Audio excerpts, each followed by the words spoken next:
একদিন বিরতির পর বিপিএলে 2 ম্যাচ। প্রথম জয়ের খোঁজে ঢাকা ক্যাপিটালস লড়বে দুর্বার রাজশাহীর বিপক্ষে। মিরপুরে খেলা শুরু দুপুর 1:30টায়। সন্ধ্যা 6:30টায় বিগ ম্যাচ। হ্যাট্রিক জয়ের লক্ষ্যে রংপুর রাইডার্সের প্রতিপক্ষ ফরচুন বরিশাল। শিরোপা প্রত্যাশী দু দল, রংপুর রাইডার্স ফরচুন বরিশালের লড়াই আগ্রহের কেন্দ্রে। তারকায় ঠাসা বর্তমান চ্যাম্পিয়ন বরিশাল, শক্তির বিচারে রংপুরও পিছিয়ে নেই। অলরাউন্ডারের ছড়াছড়ি বরিশালে, রিয়াদ শাহিন ফাহিমদের ছন্দে নির্ভর ম্যানেজমেন্ট। কম্বিনেশনের কারণে গুরুত্বপূর্ণ ম্যাচেও একাদশের বাইরে থাকতে পারেন রিশাদ।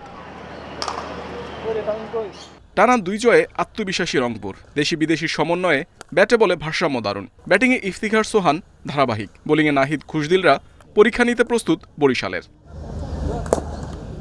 বরিশালের বিপক্ষে 197 রান করেও হেরেছে রাজশাহী। ভুগিয়েছে বোলিং আক্রমণ। তাসকিন ছাড়া তারকা বোলার নেই দলটিতে। দুর্বলতা কাটিয়ে ঢাকার বিপক্ষে ঘুরে দাঁড়ানোর চ্যালেঞ্জ। সবাই তো জেতার জন্যই যায়, তো আমরাও জেতার জন্য যাবো ইনশাল্লাহ। টি-20 খেলাটাই এমন যে একটা ওভারের মধ্যে মোমেন্টামটা চলে যায়, আর উইকেট যেহেতু ভালো, তো চ্যালেঞ্জ থাকবেই। যে এমন না যে হচ্ছে 200 রান করে আপনি সেফ থাকবেন। উইকেট ভালো থাকলে অবশ্যই খেলাটা যে কোনো মুহূর্তে যে কোনো দিকে যেতে পারে। বাইরের কর্মকাণ্ডে নজর কাড়লেও মাঠের খেলায় অগোছালো ঢাকা ক্যাপিটালস। মিডল অর্ডারে ভালো মানের ব্যাটার নেই, বোলিংয়ে মুস্তাফিজ প্রত্যাশা মেটাতে ব্যর্থ। রাজশাহীর বিপক্ষে ঘুরে দাঁড়ানোর প্রত্যয় ঢাকার। ব্যাটসম্যানরাও নিজেরা কথা বললো, আমরা বোলাররা নিজেরাও ডিসকাস করছি যে কি করা যায়।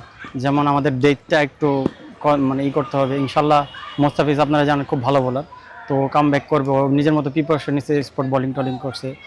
প্রথম জয়ের খোঁজে ঢাকা রাজশাহী। জয় দিয়ে মোমেন্টাম পেতে মরিয়া দু দল। Muhammad Nazim, independent news, Dhaka.